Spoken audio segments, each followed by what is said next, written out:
Welcome to Daily Drive for Tuesday, April 14th, 2026. I'm Kellen Walker in Las Vegas. Today on the show, Ford CEO Jim Farley warns against Chinese automakers entering the U.S. Volvo delays its XC40 redesign as sales plunge, and Lucid names a new CEO. Plus, we'll hear from dealership executives on the trends shaping this year's top 150 dealership groups' rankings, including how many grew sales without adding stores. We're constantly evaluating that relationship with the customer to provide more, to give better service, much more high quality experience when they walk in the dealership. Let's run through all the news you need to know to keep up in the auto industry. Ford CEO Jim Farley isn't mincing words when it comes to Chinese automakers. He says they need to stay out of the U.S. market. Speaking on Fox and Friends, Farley called the prospect devastating to American manufacturing. We should not let them into our country. Manufacturing is the heart and soul of our country. And for us to lose that to those exports would be devastating for our country. He's particularly worried about Canada's recent deal to import 49,000 Chinese cars a year, saying he hopes they don't cross the border. Farley also raised security concerns. Those Chinese EVs have 10 cameras that could collect a lot of data. Volvo's pushing back the redesign of the XC40 compact crossover to early next year, extending production of the current model through late 2026. It's a tough time for the Swedish brand. U.S. sales crashed 32% in the first quarter to just under 23,000 vehicles. The XC40 got hit especially hard. Sales dropped 47% to only 3,403 units. That's the lowest first quarter performance since the model launched back in 2018. Auto Forecast Solutions analyst Sam Fiorani says the update can't come soon enough. Volvo needs fresh product to keep volume flowing to dealers. And Lucid has appointed Silvio Napoli as CEO. That's as the EV maker works to expand into lower-cost models and robotaxis with Uber. Napoli is former chairman and CEO of Schindler. He's credited with modernizing the elevator maker's global supply chain. Napoli spoke today with Bloomberg News. My job is to come in and to make a sustainable business out of this incredible company. He replaces interim CEO Mark Winterhoff. Here to talk more about the leadership move is our own Lauren Seiliff, who covers Lucid and other brands for us at Automotive News. Lonnie, welcome back to Daily Drive. It's great to be here. So, Lonnie, what kind of challenges does Napoli inherit at Lucid, and what is the company hoping to get from someone with this kind of experience? I think the key word is execution. Lucid launched its first car in late 2021, and they said, we've had supply chain issues to explain like the poor sales and the poor supply. They launched a second vehicle in December of 2024. And that one, it also has like supply chain issues. Just this last quarter, they have a problem with the rear seat belt from the seat supplier. And so that's why they're not making a lot of their second model, the Gravity SUV. And they're going into a partnership with Uber and Nuro, which is providing the robotaxi software. And so I think there's a lot of execution, supply chain, just kind of getting that machine running that we really haven't seen it. There's been a lot of good products. There's good vision. They win a lot of awards, but, getting those factories right, getting the product out, getting that supply chain right, and then moving into a whole new area with robotaxis. And even though the new CEO doesn't have, automotive experience, he comes from, a really heavy duty company. He was there a long time and he has good reviews. So I think that's what they're looking for. Lucid has also been raising funds from a variety of sources. What's going on there? Okay, so Lucid burning through billions and billions of dollars every year. And so they need to keep getting more money. And so generally where they get money is from the Saudi Arabia Public Investment Fund, which is the majority owner of Lucid Group. So they announced today that there would be $550 million additional from the Public Investment Fund, $200 million from Uber. So Uber is both investing in them and buying their vehicles. And then $300 million from a public stock offering. What's interesting about this is the stock went up when you saw that the Saudis were putting more money into this company that's burning money, and that Uber was investing in the company, and that Uber has committed to buy 35,000 cars, 20,000 previously. But as soon as they announced that they're going to go to the market and issue more sales and dilute their shares, then the stock went down. And you got to remember, this is a stock that's down more than 95% since its high. And so it's kind of a mixed, reaction there. Obviously, a new CEO, a serious guy, more money, partnership with Uber. That's all good stuff. But the shareholders are a little bit upset about getting diluted. Good stuff, Lonnie. Thank you so much for joining me. Thank you. Coming up, dealer executives discuss trends from Automotive News' 2026 Top 150 Dealership Group Rankings. That's next on Daily Drive. Are you a dealer creating a workplace culture your employees are proud to be part of? Applications are now open for the 2026 Automotive News Best Dealerships to Work For program. This isn't just an award, it's a chance to get real insight into what's working at your dealership and where you can improve.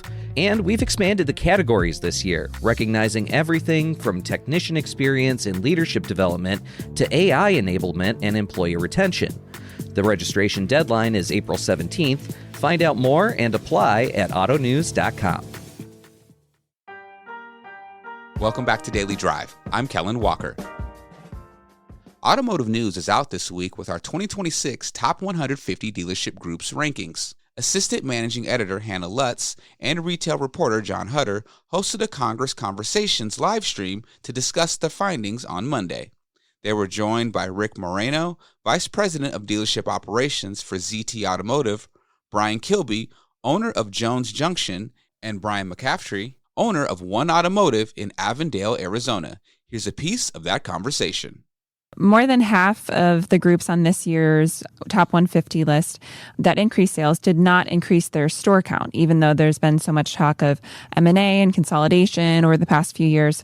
So if we look at the numbers, more than half of the groups held their dealership counts, about a third added dealerships, and 17% shrank their footprints. Brian Kilby, I'll start with you on this one. If more than half of the growing groups didn't add stores, what is your take? Is the industry overestimating the value of scale? Is something shifting here? Well, for us, we went through a big change with our Hyundai brand, where we had Hyundai and Genesis in the same facility, and we went to the Brown facility. So we updated into the new GDI 2.0.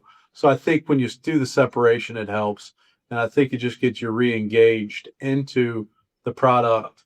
And I think the manufacturers have made it so if you want to do volume and you hit your retros and you understand everything that has to be done day in and day out, and you got to decide if you're going to hit those retros from day one, and you'll have growth because that's how they're playing the retro, to pay you the extra bonus on facilities, etc. So I do think that the footprints that you have, if you're achieving the objectives that the manufacturers are putting out there, that's how a lot of the growth is happening. For the dealership that has the horsepower to handle the trade, handle the financing, et cetera, I think it's made them, it's kind of made you stand out and increase volume.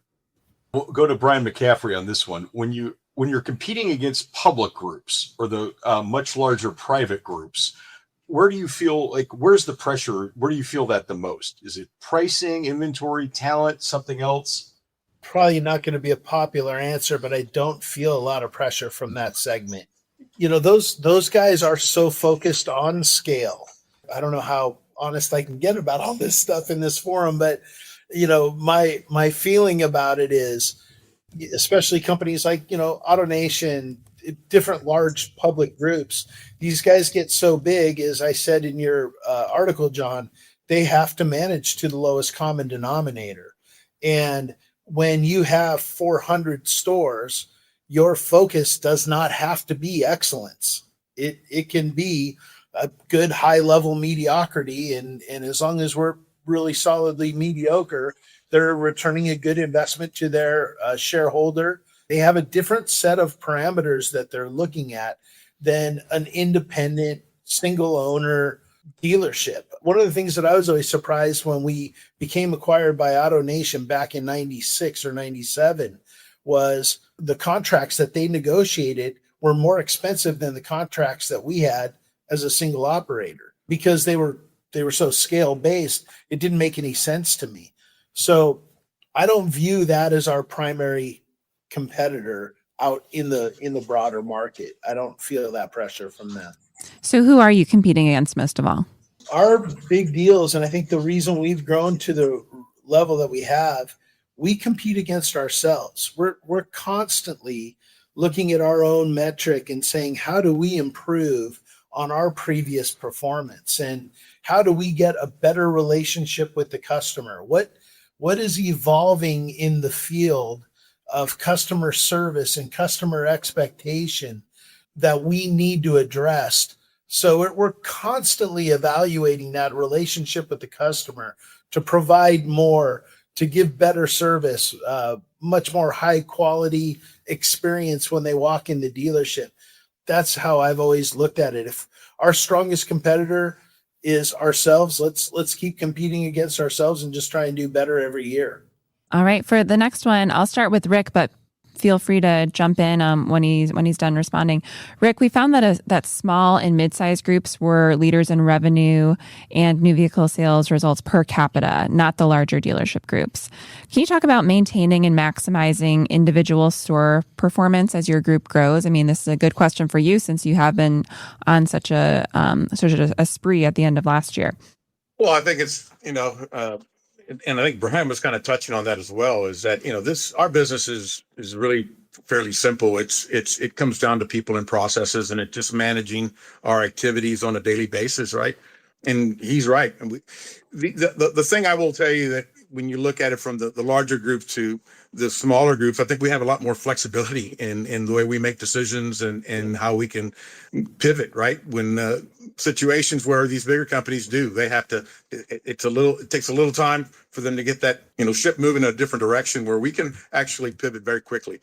But at the end of the day, here's what I'll tell you. It's for us, it is all about managing our processes on a daily basis. And that is, not only what our employee experience is, but what our customer experience is. We have multiple relationships that we have to, and I think we take our relationship with our manufacturers much more serious because they are extremely important to us, right? In terms of our growth, our ability to grow over the next few years, which is very strong on our radar right now, is we want to continue to acquire more stores. That comes down to people and processes. And I think that's one of the things that we truly focus on in our world. Yeah. So speaking of process, is there a certain metric that any of the three of you watch that others might, kind of overlook? Brian Kilby, any thoughts on that one?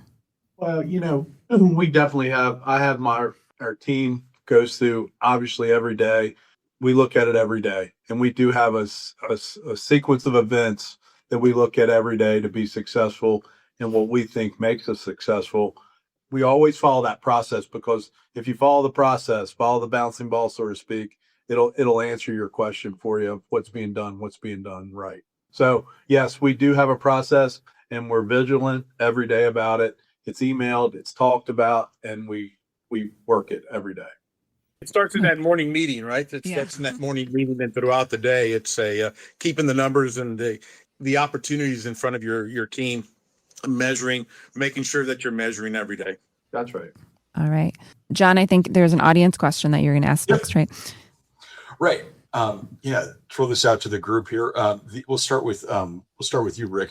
With the rapid rise of Chinese manufacturers in small and electric vehicles due to lower cost and faster development cycles, how do traditional dealership groups plan to compete while maintaining reliability and service quality? It's a long one there, but basically, you compete there with the Chinese vehicles. Personally, I don't feel like we're going to be competing against the Chinese vehicles. Obviously, it's a different, they're bringing a different model to market. Well, we saw that in the electric world, right? It's not something that I feel is that we need to focus on in our markets, at least. Brian, any thoughts there? Brian McCaffrey? I mean, it'll be interesting to see if the Chinese are able to get into this market. There's a lot of barriers to that occurring in the first place. I think when you look at what's gone on in Mexico, where The Chinese have been in the market for, I think it's less than 6 years, and now have 19% of the market. You have to be aware of, the risk that come with them being in the market. When people are interviewed and they talk about, would you buy a Chinese car? They say absolutely not. And then they say, well, would you consider a car that has all the airbags, 300 miles of range, electric vehicle, and is $28,000? The answer changes. So I think there's some concern about that. I just see a lot of operational problems in A, them getting the cars into the country, and then B, when setting up a dealer network in that situation is I think going to be challenging too. So I don't know. It'll be interesting to see. I do think it's something that you're going to have to talk about in the future. And I do see them trying to come into the country, of course, but I think they might come in under another manufacturer that's already doing business here that, as you read, that would be a very, very likelihood scenario, in my opinion, that they come in with a manufacturer that already has a footprint. That's my opinion. But I think you have to look at what they're taking to market, because it's a real car, with the pricing and the range, it's a big deal. And I think currently with the current administration, obviously the views of it, but who knows moving forward what you're going to have. But I do think that they're not going away, and they know how to build a car, and they make it work with all the pricing too. So that's what I would say. I think that's everybody's concern, honestly. Hannah Lutz and John Hutter spoke with dealer executives on Monday's Automotive News Congress Conversations livestream. You can watch the full conversation on our LinkedIn, Facebook, and YouTube pages. That's Daily Drive for today. I'm Kellen Walker. Thanks to our own Lawrence Iliff and Urvash Kakaria for their reporting for today's podcast. You can get the latest news on dealership rankings, CEO appointments, and everything happening in the auto industry at autonews.com. Come back tomorrow for a conversation with Ford's Andrew Frick. EREV is actually, we believe, going to be a really good solution for our next generation Lightning. We think it's just based on customer use case. We'd love to hear from you. Let us know what you think of the show and the topics we covered today. Send us an email at dailydrive@autonews.com or leave us a voicemail at 313-444-2774. And if you enjoy the podcast, remember to like, leave a review, and subscribe so you never miss an episode.